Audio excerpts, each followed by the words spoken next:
Hey, thinkers. Welcome to this week's Thinking Podcast, which will now be renamed to the HVMN Enhancement Podcast.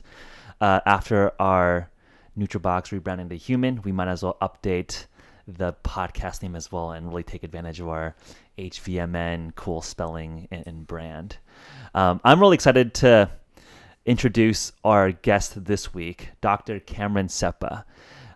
You may have seen his work through Omada Health, where he was a founding team member and ended up running a lot of the clinical research there. And while he was, on more on the entrepreneurial side, also was a professor at the UCSF School of Medicine, teaching clinical psychiatry. It's a weird word to say. And recently, he's been starting off on his new entrepreneurial journey with Actualize. So we'll get into all these different topics. So Cameron, good to see you again. It's an absolute pleasure to be here with you today. Yeah. So, let's just step back. I think that one of the interesting things that I'm excited to talk to you about is that we've had clinicians come onto the show, and I think they were very sort of old school in terms of talking about, some of the struggles with the constraints of a traditional practice. And I think you see companies like Omada Health, you've seen companies like Verta Health coming in this new sort of hybrid model of having, that rigorous medical background, but applying some of the latest techniques from digital health, from software. So I'm curious to get your take on that evolution and how you got plugged into that space. Oh, yeah, sure. So I'll kind of walk through a little bit of my academic background and how I sort of found myself to be a reluctant techie. I sort of accidentally stumbled into the space. So I did my undergrad at Harvard. I studied psychology and neuroscience. I was always fascinated by mind-body medicine. And so I did a lot of really interesting research on like Tibetan Buddhist monks and how do you use audio to actually enhance cognition. I actually worked in the Harvard Cognitive Neuroscience Lab, and we're really interested in these questions, like how do you regulate your emotions? How do you enhance cognition? Because we were working at the time with scientists from NASA, and we were developing these little cognitive batteries so that when an astronaut, for instance, goes out on a spacewalk, how do we make sure they're cognitively intact so they're not going to go and mess things up? Right. And so we developed these little cognitive batteries back on PDAs, which kind of dates how old this research is. And find ways of potentially making sure that they're cognitively intact, and then how do you enhance cognition through techniques like meditation? That's how we ended up studying the monks. Okay. And then when I was finishing college and thinking about sort of my next steps, I was really interested in this intersection between psychology and medicine. And so I went to grad school at UCLA, which had the top program in clinical psychology at the time.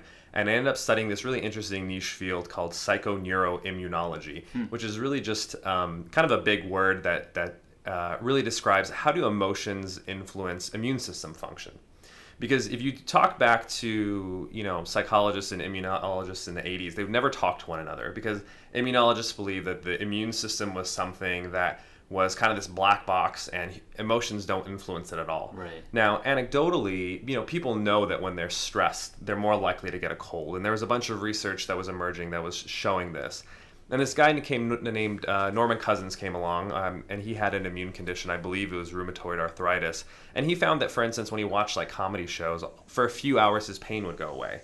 And so he became really interested and actually spearheaded the funding of a lot of research in this new field of PNI, or psychoneuroimmunology. Right. So I actually spent my doctorate studying, interestingly, breast and prostate cancer patients who were undergoing chemotherapy and radiation. And what I was actually looking at were their levels of happiness. And happiness is one of those things where it's kind of a loosey-goosey field, and hard scientists don't really take it seriously. And so I wanted to do the most hard science research that I could. And so what we did is we actually took blood tests, because they were doing routine blood tests as part of their cancer treatment every month, and looking at markers of inflammation, which is a marker of how well your immune system is doing. And it was fascinating because the individuals that were most happiest had distinctly different levels of inflammation for months. It predicted their inflammatory response to treatment over the course of months and potentially a year. And so it was one of the first papers on this topic published in Brain Behavior and Immunity. And it really showed this sort of mind-body connection that sort of people were talking about. And so it was really fascinating to be able to, in a really hard science way, to sort of document this and show. How are you measuring happiness? So yeah, I mean, I think that's a great intuition for. I think a lot of biohacking has been being inspired by intuitive notions, right? I think a lot of like fasting has come from religious traditions, and then like meditation, like the notion of happiness. I think we all intuitively know, yeah, when you're happier, you feel better. So I'm curious, like, what were your measures for happiness? Totally. Well, in psychology, we use a lot of subjective self-report measures. Okay. And some people are like, well, how accurate is that? Right. Because it is subjective. And you're like, well, happiness in and of itself is a subjective phenomenon. There's nothing wrong with that. But what we would do is we'd repeatedly ask people the same question and then use statistical techniques to make sure that it's a reliable measure. And the interesting thing is, even though these patients were undergoing chemotherapy and radiation, their levels of happiness actually didn't change very much as we thought they would. They were very stable. And so what we were measuring was what we call a trait measure. So as opposed to a state measure where, your happiness may fluctuate a little bit on a day-to-day basis, we're looking more at like asking questions like, are you overall satisfied with your life? And is this like a 1 to 10 measure, or it's like marking a line? like a Likert scale. Okay. And when you ask someone a fundamental question like that, like, are you content with your life? That's not going to change as much on a day-to-day basis as compared to, well, how's your mood today? Right. And so it was not only a very reliable measure, we asked this question probably 8 times over the course of the year, very stable, but it very distinctly predicted their immune system function. Do you think it's, I mean, so it could be a correlation, or do you think it's causative, right? Because you could imagine that, a question would be, well, if they're healthier, maybe they feel happier. So what is driving it? Is the horse driving it or the cart driving it? Yeah, it's a great question. And a lot of the research that we were doing is very basic science research to first establish that there is an association. And then I think sort of the next step for that sort of field of research was to start to do intervention studies, right? Like, can we actually enhance happiness? And by doing so, show that happiness is immuno-enhancing, right? So can we buffer people against getting sick, or especially in a context where, when you're getting cancer treatment, you really want your immune system to be as strong and resilient as possible. Yeah. And so the challenge was that, that research was going to take 10, 20 years to sort of become, a little bit more mainstream. It was very cutting edge stuff that we were doing, and it wasn't sort of relevant to clinical practice. And so when I was sort of finishing my career, my training at UCLA, I went and did an internship and residency and a fellowship in a field called behavioral medicine. Okay. Behavioral medicine is basically the intersection of psychology and medicine, where we focus on treating chronic diseases with psychological and behavioral approaches.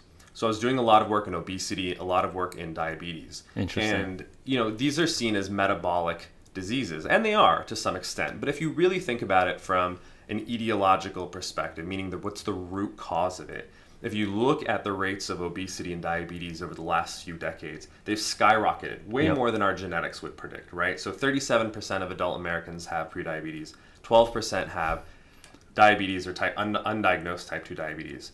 So if you think about it, this is the first time in human history that the majority of adult Americans have abnormal blood sugar levels. Yeah. Which is incredibly sad. It means if you have normal blood sugar levels for the first time in history, you are a minority. It's a minority to be healthy, which is shocking, right? Yeah, I mean, this is something that like people don't test. That's something we measure a lot at, in our community at Human. So I've brought in friends to test their blood glucose fasted, and I remember one of my friends, came out pre-diabetic. His fasted blood sugar was over 100 milligrams Restylane. So I was like, hey, like, he had no idea. Like, people just don't have any idea because they're not measuring it. Yeah, absolutely. Yeah. And knowledge is power. Yeah. So I was working in the VA system at the time, and they were doing a lot more testing. Right. They're sort of ahead of the curve. Before that, like, so what would you claim would be like the root cause? Because you're saying it's like not necessarily, it's associated with metabolism. Yeah. So what would you say is the primal cause then? That's a great question. So I have a little bit of a broader view on sort of what's the root cause.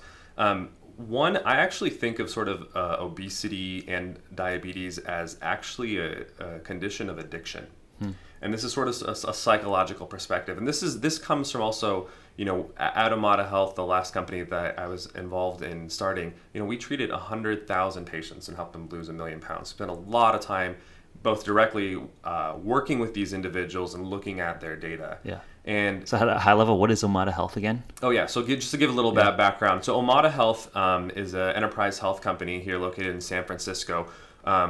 Omada creates online behavior change programs to help people lose weight in order to avoid diabetes and heart disease. Yeah. So it's a technology platform, and this sort of I'll tell both the story of Omada and how it links actually to my fellowship. So when I was at the VA, I started a behavioral diabetes management program. What that means is these were very sick patients. These are low-income veterans in the Chicagoland area who had type 2 diabetes. Their blood sugar levels, if you're familiar with A1C, were in the double digits. So these are sky-high blood sugar levels.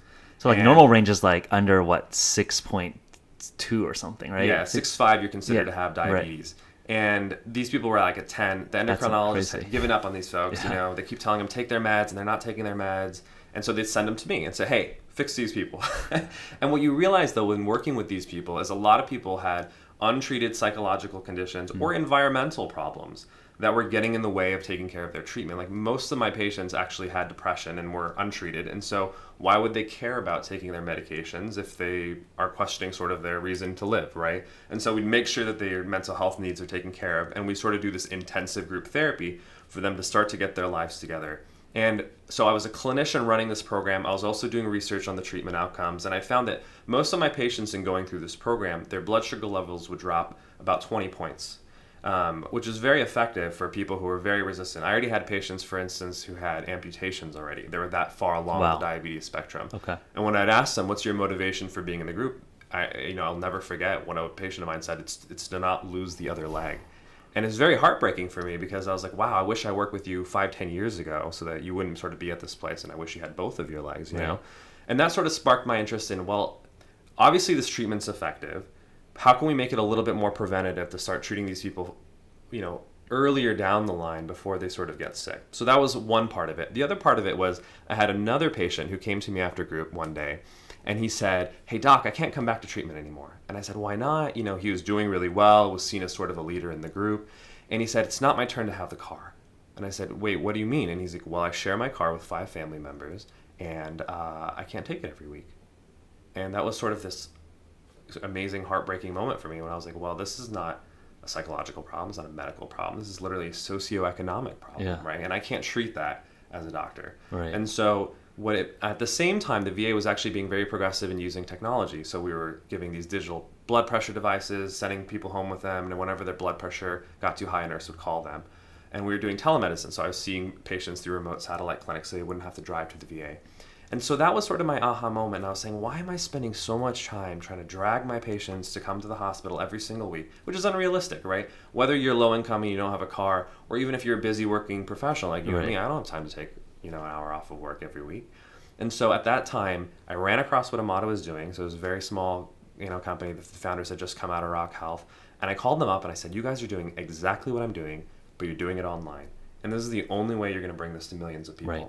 And so that's sort of the story of how I became a reluctant techie. So I spent all this time training to be a clinician scientist and, you know, developing these treatments, doing these treatments with patients. But I realized this is such a endemic problem. Yeah, how do you scale out one single clinician can you do that to hundreds of millions of people? Exactly. Right? And that's sort of your earlier point about sort of the limitations of clinical practice. I love working with patients. It's incredibly richly rewarding. Right. But you know, my mom is a public health nurse, and that was always in the back of my mind, which is if you really want to make a population level impact, that's the beauty of technology. And that was sort of the motivation to help start Omada Health was how can we take an evidence-based treatment, which is this diabetes prevention program. This big clinical trial was published in New England Journal of Medicine, validated dozens of times. And we know that if you get people to lose 5 to 10% of their body weight, their blood sugar levels come down, you reduce their risk of diabetes. And so we basically digitized this program. So we created like an online group therapy. Yeah, what were some of the key interventions there? Was it,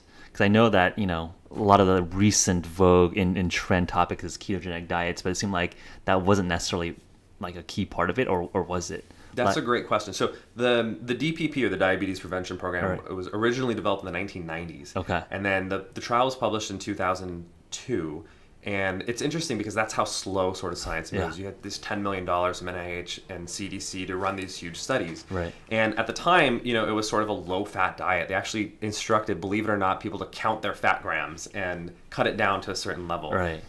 which we know now because the science has sort of progressed, that it's sort of a questionable recommendation. Yeah. Now, they still benefited from the intervention. They had a 58% reduction in development of type 2 diabetes over the course of 3 years, mostly because they lost a lot of weight. And obviously, if you lose body fat, you're going to reduce your risk of diabetes. Yeah. I mean, just some like people just got smarter on their consumption, right? Just even telling people to track, like count your calories, I think just probably shifts people's behavior to a more healthy diet. Even though like the macro ratio of fat versus carbs probably wasn't necessarily ideal in 20, 30 years ago, but like at least making people count probably in general helped. Absolutely. The interesting thing about that study actually is the so-called placebo or control group wasn't actually placebo. They actually told people to lose weight. And the thing is, we know what happens when you tell people, hey, go diet and exercise, which is what every doctor tells their patients to do, on your own, good luck. They never do, right? What the effective part of the DPP was, to your question, was really the behavior change strategies that were used. So obviously we're trying to get them to focus on their diet, their exercise, their stress, and their sleep. But what they did is they had a weekly session, and it was either individual or group-based in some of the later studies. And we found that when you have a lot of social support, you have other people going through what you're going through, you can relate to them. Maybe there's a little bit of a competition aspect where, I see Jeff and he's like doing really well, and I feel like, oh, okay, if he can do it, then I can do it too. So that's basically what we did at Omada. We created online group therapy. We matched people into these groups of about 12 to 24 people and paired them with a health coach. And the health coach was sort of like their group leader that would facilitate this behavior change. Yeah. And then we'd give them hardware devices. We gave them a wireless weight scale. We gave them a pedometer they could wear. Yeah. And so that they could track their data, as you were saying, so they can quantify this and have measurable goals where they're trying to hit, for instance, 7,500 steps this week, or they're trying to improve their dietary intake to be less processed foods. And so it was the combination of a lot of things. It was the social support of the group. It's the individualized counseling from the health coach. It's an evidence-based curriculum where we're giving very concrete recommendations about diet and exercise, and using this technology, right? Using these quantitative, sort of quantified self-measures so that they can track their progress and see that every day when they log in, that am I getting to my sort of 5 to 10% weight loss goal. Yeah, I think people need that short-term feedback loop. I think, as we all know, humans are not very good at being like, okay, a 5-year goal, I'm going to like work towards it, if you don't see like a daily or at least like a weekly progress update. I'm actually, what you said about the social group dynamic, that rings very true to me. I think if you look at, our WeFast intermittent fasting community, or the community we've built up with our company, it's such a powerful intervention. I think, humans are naturally social creatures, and if people around you are pushing you to be healthier or be more thoughtful, it's almost like today's culture is telling you to be unhealthful, right? Like we're getting bombarded with consumption ads on like basically not healthy stuff, right? Like you're being told to like eat a lot and like go party essentially with like cool alcohol ads, right? So I think in some ways I see communities built around more healthy lifestyles is just counter programming of traditional consumer packaged goods company just bombarding you to consume more. Oh, totally. I actually think it's more unpopular to eat healthy than it is to eat unhealthy. I've actually had this in my personal social experience. So I follow a ketogenic diet. Okay. And I kind of drift in and out of ketosis. Right. In that when I go out, I'm not as strict. And this is on purpose socially, because I get more sort of questions and flack about why are you eating like this? Yeah. And the reason I think it makes people uncomfortable is because it's almost like people looking into a mirror, and it makes them uncomfortable. When someone's eating healthy in front of you and you're making unhealthy choices, it's like, screw this guy. Exactly. It feels like there's an implicit judgment that's being passed. To be like, oh wow, now you're making me uncomfortable about it, so I gotta like call you out on it. Yeah. But if I eat unhealthy, nobody ever says a thing, right? Right. So that's the unfortunate thing about our culture. It's this very obesogenic culture, both from a social standpoint, right? So there's lots of studies showing that your immediate friend group circle, if they're obese, you're statistically much more likely to be obese. The other part of it, though, that I think in reference to your earlier question about why have the obesity and diabetes rates skyrocketed so much, is that I actually directly implicate big food companies as being responsible. And it's interesting, you look back at the big tobacco companies in the 1980s, and they very rightly were vilified because they were a significant part in causing lung cancer in America. Unfortunately, at least in places like California, where smoking is banned in most places, we've seen smoking rates decline. Yep. But these big companies, because of all their advertising, their commercials, part of the culture to be cool and smoke, influenced human behavior in a very direct way. And I think big food companies have done this in a way that people don't realize, right? Because people always realize that smoking was kind of sort of a drug, but people don't really see foods as drugs, but they truly are. And if anyone sort of doesn't believe this, I encourage them to read this great article in the New York Times. It's called The Science of Junk Food, where they actually interviewed food scientists. And it's fascinating because they're taking these techniques from science and they're literally A/B testing, or like sort of doing these randomized controlled trials to create things like Lunchables or Cheetos, where they go through 43 iterations of it to make sure it's the right taste and the right texture, to make it as literally addictive as possible, right? Yeah. So it's melting in your mouth at a rate that's faster than you can actually detect the amount of calories on purpose, right? So these people are creating what I call designer drugs. So these ultra-processed foods, in my opinion, are actually designer drugs that are addictive. And a colleague of mine at Harvard Medical School, Deirdre Barrett, wrote this book on, she calls it supernormal stimuli. And it's really just a fancy word for, in our evolutionary history, we've always been designed to sort of crave fats and sweets, right? Because fats help They're us relatively scarce. Yeah, in exactly. They're natural scarce. environment. And, you don't know when your next meal is coming. Right. And, the fruit helps fatten you up for the winter. Right. And so we're naturally drawn to that. But when you refine sugar and you put it all over, a glazed donut, when you have carbs on carbs, it's actually an addictive. It's a supernormal stimuli that's beyond anything that exists in nature. And we can't help but irresistibly be drawn to it. Yeah. Right? And so you have this stuff that's all over the market. You can't get away from it. Even in every single office, there's cakes and cookies like every day. Every time I talk to my patients, it's hard for them to literally get away from it. Yeah. And so I really see obesity and diabetes as a result of this big food infused sort of environment. And when we live in this high stress culture, people have this difficulty with what we call, as psychologists, emotional eating. Emotional eating is a hugely prevalent thing, where this is how a lot of Americans deal with their stress, loneliness, boredom, any sort of negative emotions. We suppress it through eating sort of, especially these like high sugar foods that give us that sort of serotonin hit. Yeah, no, I think that, again, like, I think while I was fasting, you can really pick up on those behaviors, because without eating, you realize that food and eating such a pleasurable, as you're saying, like, you release serotonin, you release dopamine when you eat, and like by not eating for upwards of 7 days, which we did in January, you really are sensitive to that, and you're really sensitive to the fact that a lot of the times when you are hungry, you're not actually hungry, you're just bored, you want to just do something. Yeah, I think a lot of people just end up conflating that, and then it's like, okay, I'm constantly snacking because I'm constantly kind of stressed out or bored. Exactly, and it's one of the first things that we teach patients when we're working with them in intervention sort of context, is differentiating what's between sort of genuine hunger and other sort of emotions that can sort of mask that, right? If it's anxiety, loneliness, or fatigue. A lot of times we even eat because we're tired, right? We're a chronically sleep deprived culture. And, we use carbohydrates and caffeine oftentimes to sort of mask that underlying sleep deprivation. Right. And so food serves much more in our culture than just providing us with calories to live. It literally satiates our emotions. It provides us with social connections. It tries to give us like a pick-me-up at the end of the day. And so no wonder it's so hard for us to get away from it. I'm curious about like your point around like big food being this crazy string puller. I mean, so Gary Taubes was on our show a few months back, and he wrote an interesting book basically litigating, sort of big sugar as a key driver in all these metabolic and obesity effects that we see in society today.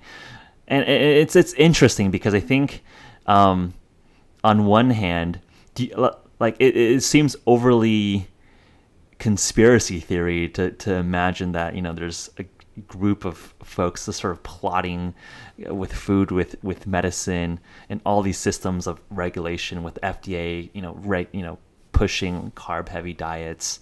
What is your sort of analysis on the space? It seems like a lot of people locally try to do good, but it ends up, the incentives are in a weird way where it ends up being this very bad institutional structure. Yeah. I think at a certain local points, right? I guess like the food scientist is trying to make a living by like selling more product, but I don't necessarily think that they're trying to kill people. But maybe I'm being overly naive. What do you think? I don't think it's like a conspiracy theory. Listen, I'm a scientist. I try to focus on the evidence. Yeah. But the interesting thing is, as a scientist who's actually gotten into the food industry, Right. literally you learn how the sausage is made.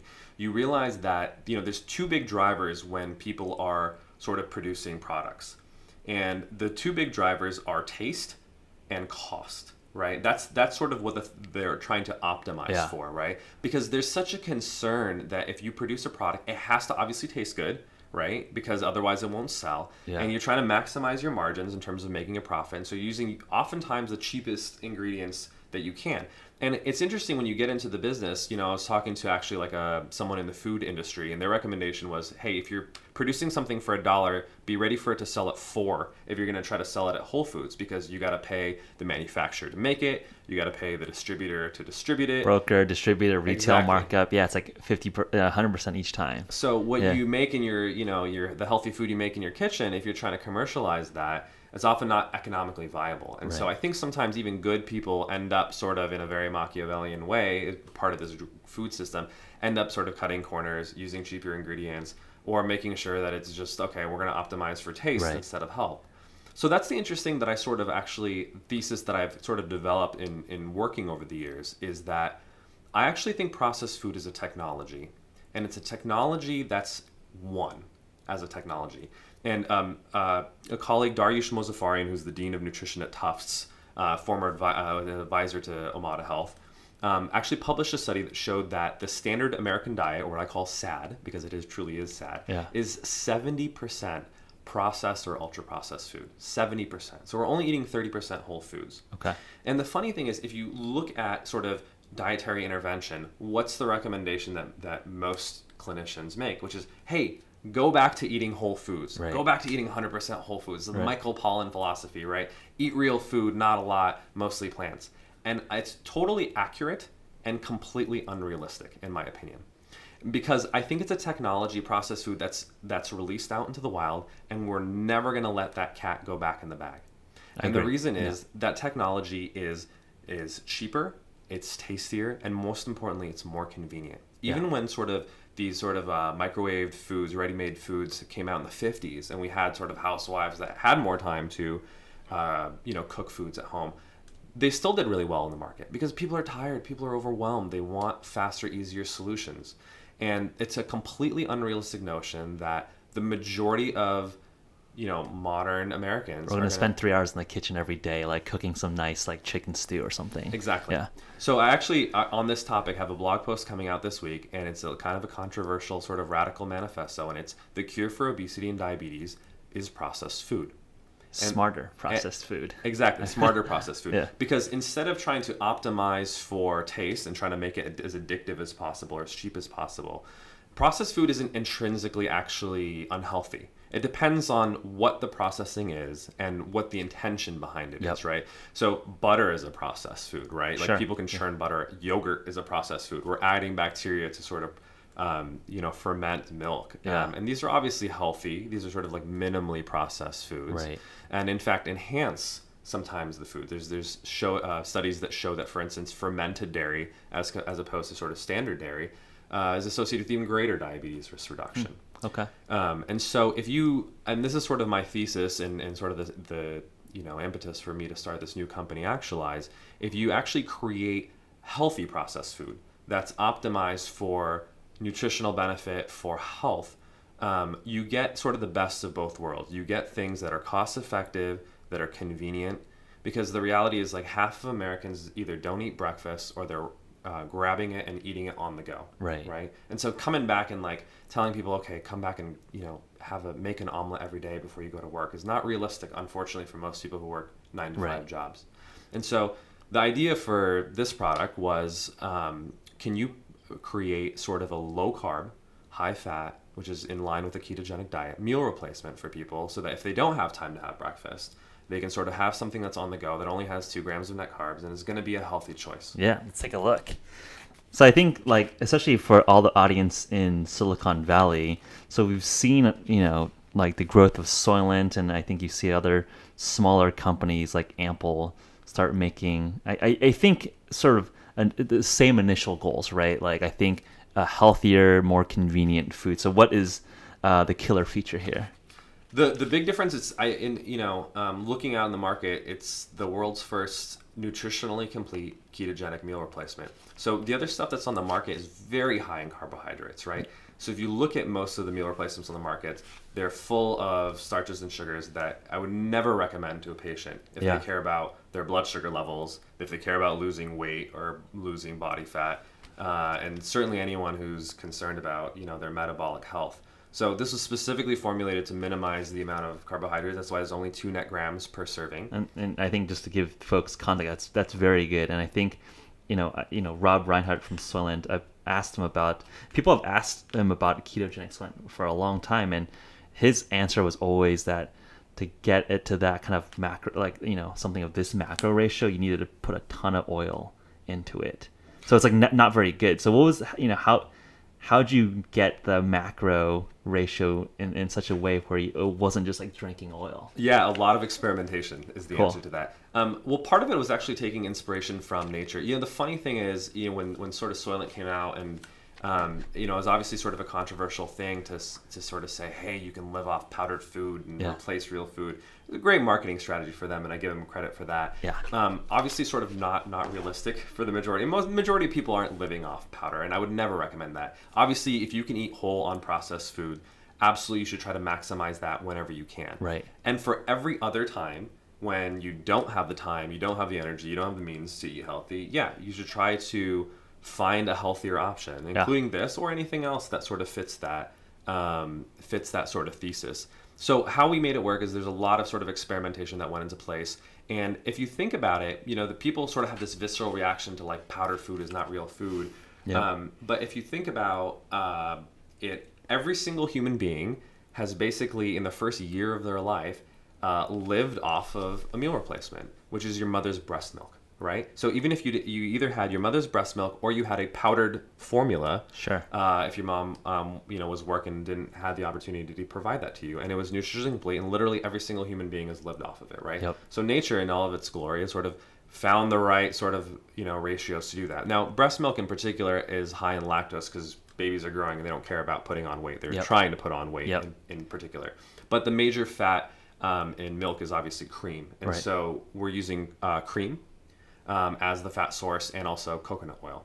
So those are the major sort of fats. And then the proteins are actually inspired by breast milk, which is it's a 50-50 blend of whey and casein, which is the exact ratio in sort of late stage breast milk that helps a growing child grow.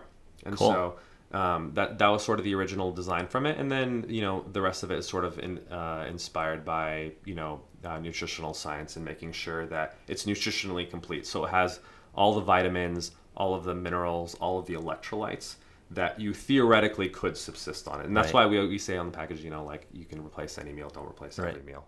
I'm actually curious, have you looked at the peer study that was published in the Lancet around, you're talking about just reducing refined carb or just reducing carbohydrate intake? It's a super interesting study where it showed the headline is essentially, folks would live longer. Well, I think it's a very nuanced article or assumptions or results to be taken from just a broad study, but the high level was 155,000 people across, I think, 13 developed nations, tracking their macronutrient breakdown and seeing overall mortality and cardiovascular disease incidences. And the headline was essentially folks on super low-fat diets had higher rates of mortality. But it doesn't necessarily imply that ketogenic was super healthy, because the lowest quintile of carb intake was still like 50% or 45% carb.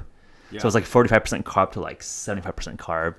And the 45% carb group had basically lived longer, had lower rates of cardiovascular incidences, which was interesting because it sort of was evidence towards the notion around, again, low fat perhaps being overly demonized, not necessarily overswing to being high fat is great, because I think a lot of the zero carb keto people, I think, were overly excited by that result. But if you look at the actual macro breakdown, 45% carbs is much, much higher than totally. what a ketogenic person would recommend.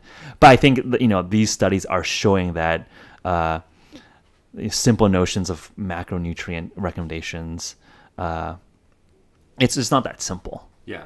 Yeah. I mean, that's the challenge. If you actually talk to, most scientists and my colleagues, and you ask them, and like, even a simple question like, is this food healthy? The answer that always we say is it depends. Yeah. Right? Because healthy compared to what? Right? What's the opportunity cost that you're switching out? Yeah. And it depends on the context, right? Like, is having like a small amount of carbohydrates bad? Well, it depends on your individual carbohydrate tolerance, right? If you're diabetic, maybe it's probably not a great choice. Right. If you have zero predisposition to diabetes, you're very, very active, it may actually be enhancing for your workouts if you're doing sort of a high intensity sort of lifting. So that's why it does depend. But it's nice to see these studies, especially with these very large sample sizes coming out, that are sort of swaying the public opinion, and particularly, I would say, the opinion of the medical community. It's fascinating to me as being someone who publishes papers and as a clinician that's still working with people.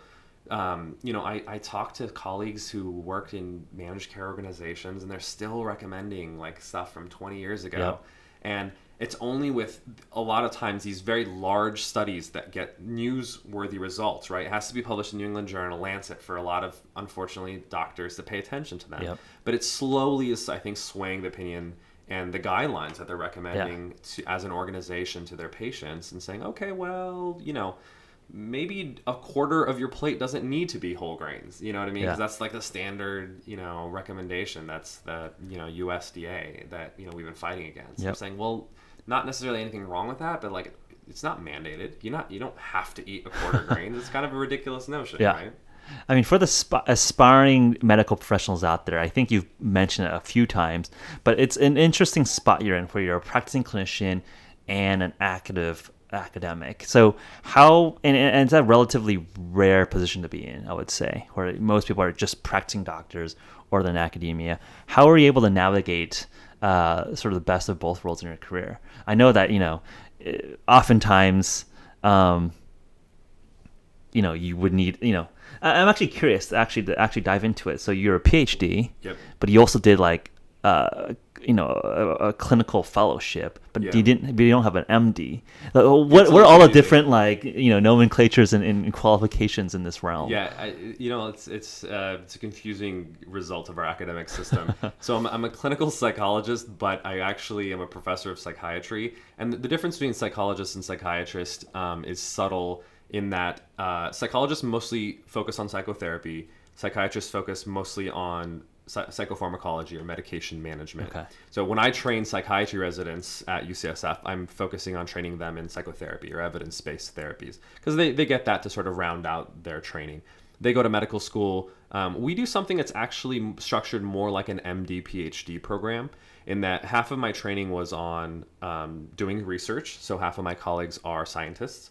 And then the other half of it was actually training as a clinician. So half of my other colleagues are in practice treating patients. And this is your professorship. So this is my training in graduate school. Okay, so this is why even psychologists do residencies and fellowship trainings, just like any other physician, dentist, pharmacist, allied sort of healthcare professionals. You can think of psychologists as like an allied healthcare professional. Okay. So how I sort of, you're right in the sense that how I sort of set up my career is a little bit unique, in that it's more 80-20, I would say. So 80% I am like a full-time entrepreneur. So I'm very much full-time in the digital health industry. And then because I went to the bother of getting overeducated, I try to keep my license active and sort of that clinical part of my brain active. So one day a week, I train the psychiatry residents at UCSF, which is an absolute pleasure to do. I joke I have the best teaching job in the world, because I teach 24th grade, which is actually true. My residents like literally are in the equivalent of 24th grade, because they went through 4 years of medical school, and their 4 years of college, 4 years of medical school, and their fourth year of residency. Wow. Some of them are actually older than I am, so I have to be extra buttoned up and professional when I go over there. Yeah. And then I do maintain a small private practice. These days, it's actually more focused on executive coaching. So I work with a lot of Silicon Valley, actually, executives and CEOs. Because I'm in the rare position of being both a clinical So you can write psychologist. scripts too. No, focus on therapy. Okay. Focus on coaching. And it's mostly focused on how can I enhance sort of their individual well-being. Because obviously, and you can empathize, I'm sure, with this. It's a lot of pressure being a CEO, being a Silicon Valley executive, and how do you maintain your individual well-being when you're going through this crazy, chaotic growth of a company? Right. And so, having been on both sides of the table of being a executive in a healthcare technology company and also a clinician, I think I can sort of empathize with both sides. And now being an entrepreneur and a CEO of Actualize, going through the suck myself, yes.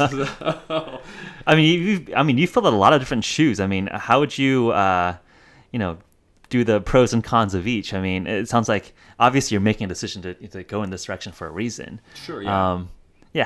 How would you sort of describe your evolution as a person here? Yeah, I mean, if you asked me 10 years ago if you told me 10 years ago that I'd be sitting in Silicon Valley working in tech, I would have said, boy, I probably made some poor life decisions. I would have never expected it. And, I think you can only plan ahead so much. I think the reality is, and this is sort of like a Steve Jobs philosophy of in hindsight, you connect all the dots and it kind of makes sense.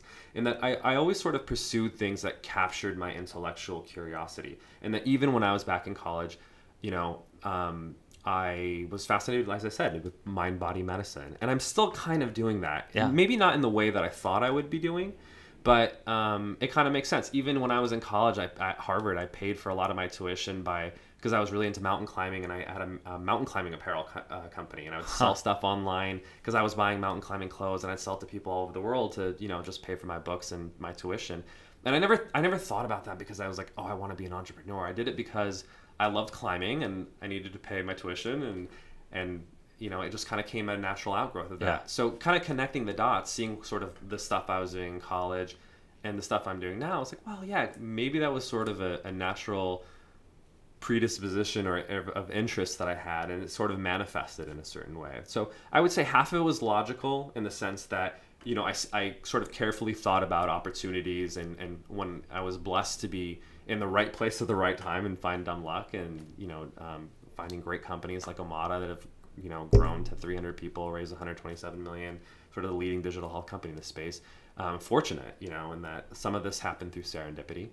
And then the other half of it, I would say, was largely through intuition. The interesting thing is, being a sort of clinician scientist where you're trained on both sides, is as a scientist, you're obviously super rational, you're very data driven, you're very empirical, and obviously I'm very logical in a lot of the decisions that I make in my life. But when you're training as a clinician and you're working with people, I remember some of my supervisors when we were learning, for instance, about personality disorders, they would teach us to actually listen to our intuition and like, how do I feel in the room when I'm with that person, right? If I'm like bored with someone, I'm like probably a narcissist, right? Like I don't feel like they're acknowledging my humanity here in the room. And it would, you could go by the DSM, you could go by literally the Bible of psychiatric diagnoses and say, okay, do they have these 3 or 4 hallmark symptoms? Or you could listen to sort of your intuition, because it is another form of intelligence that's telling you things. Right. And so, and sometimes the bigger decisions that I made in my life, whether personal or professional, I definitely listen to my intuition, in sort of what my heart is telling me to do, and sort of that's sort of how I mean, you're pattern matching some unconscious like processing, right? It's like, all right, this feels like it's right.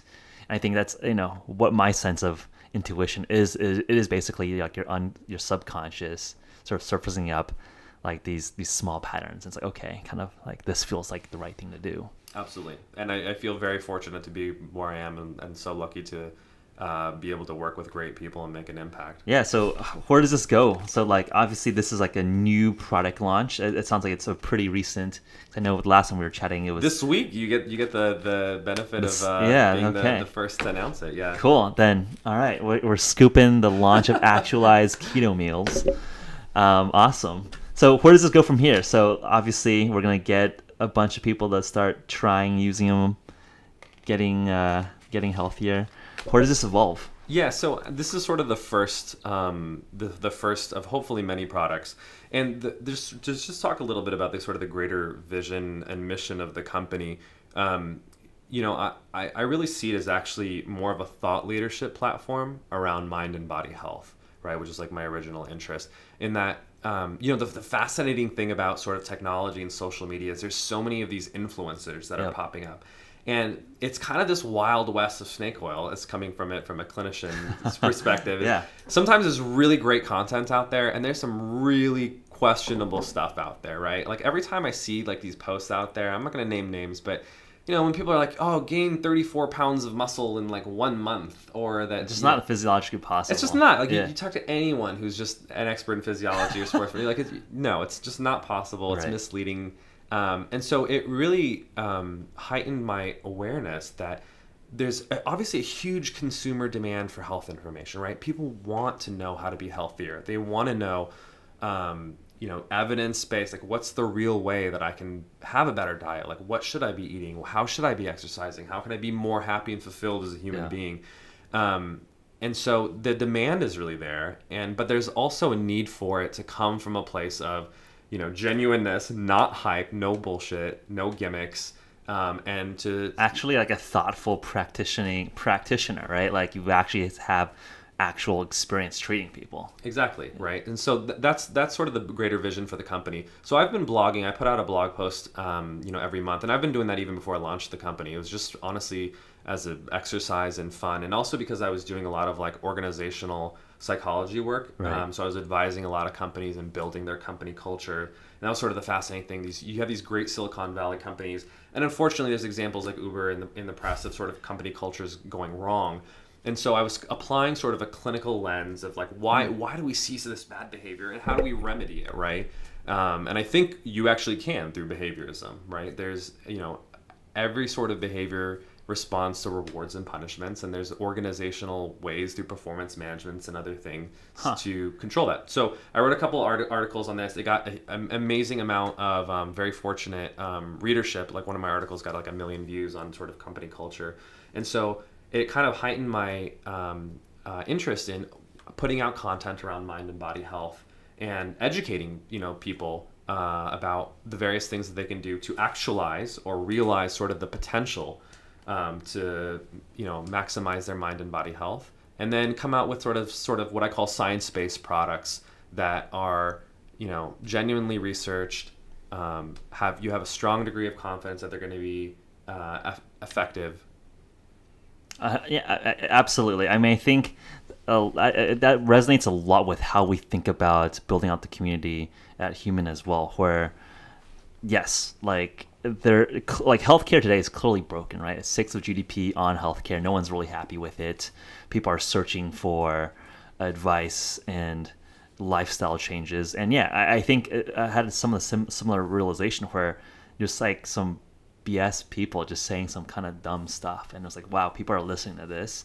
Why can't we improve it? And I just see that we need more voices that are thoughtful, that are science and evidence driven, to help change the culture and our understanding of nutrition. So I think if there's any platform that we can help grow together, I think it's like just net good for the world.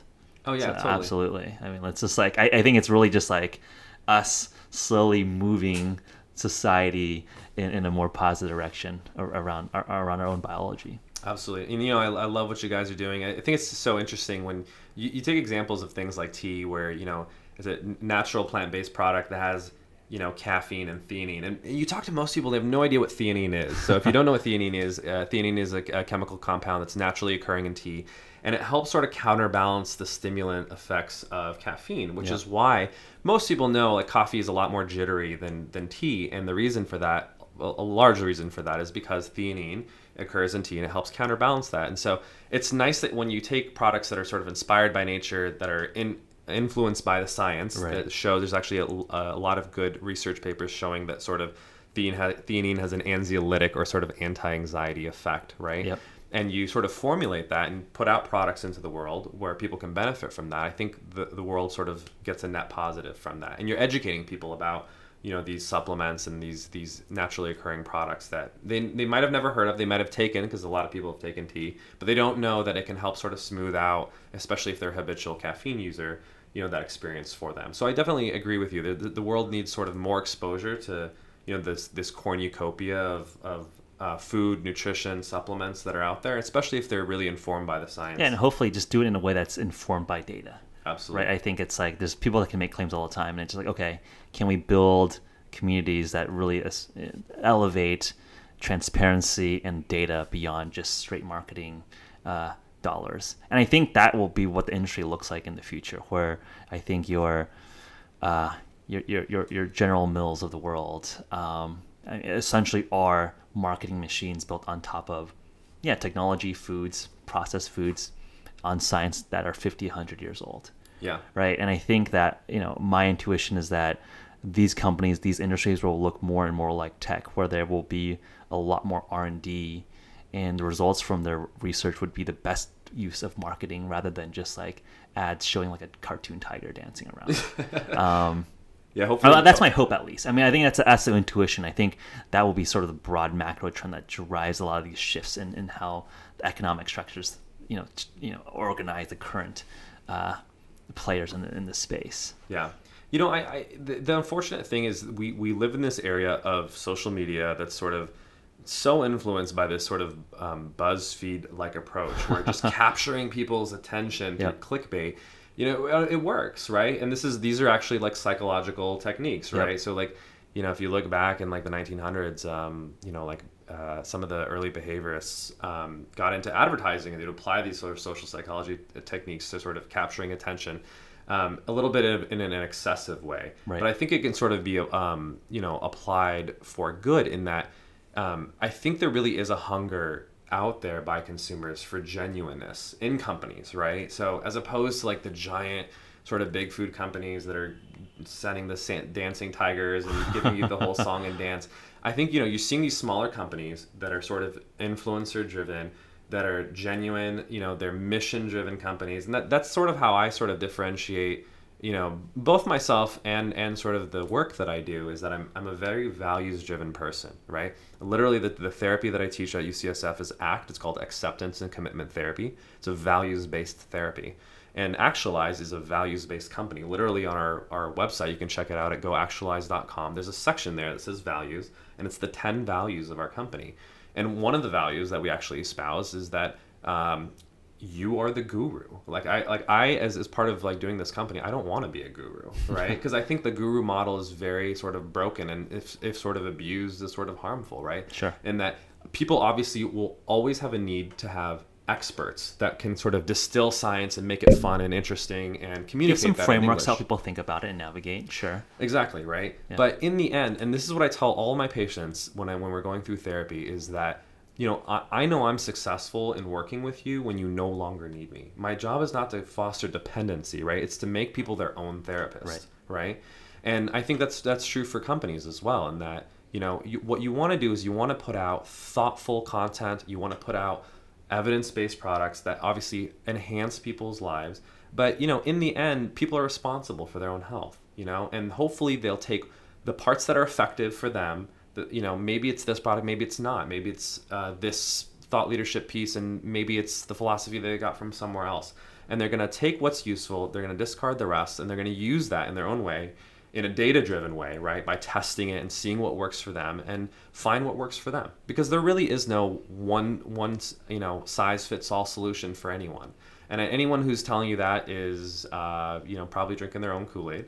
And so I think I say that with a great degree of humility, in that, the thing that I'm excited about, and I think we share this sort of vision in terms of our visions as companies, is that there is this very like patient empowerment revolution that's happening, in that in the old school world of healthcare, it is a sick care system. You'd only go to the doctor when you're really sick, and the doctor was sort of this apotheosized godlike figure that was like sort of the expert.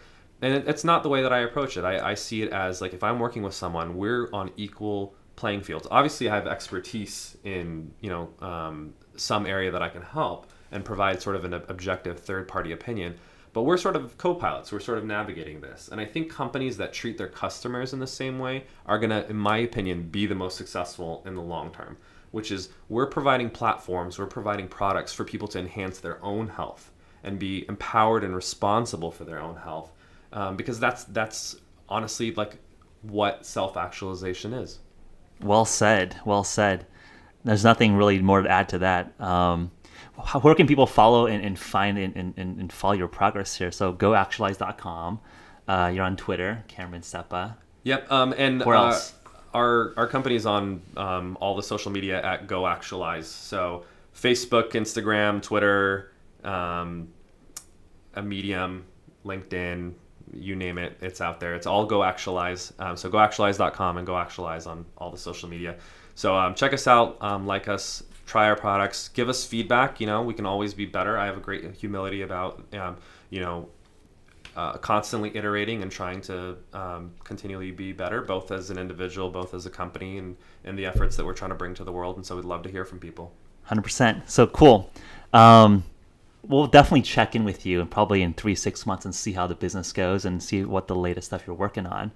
In the meantime, if you have questions for Dr. Sepah or any, again, feedback for the Human Enhancement podcast, you can find us on Apple, Google Play, SoundCloud, and YouTube. Cheers until next time.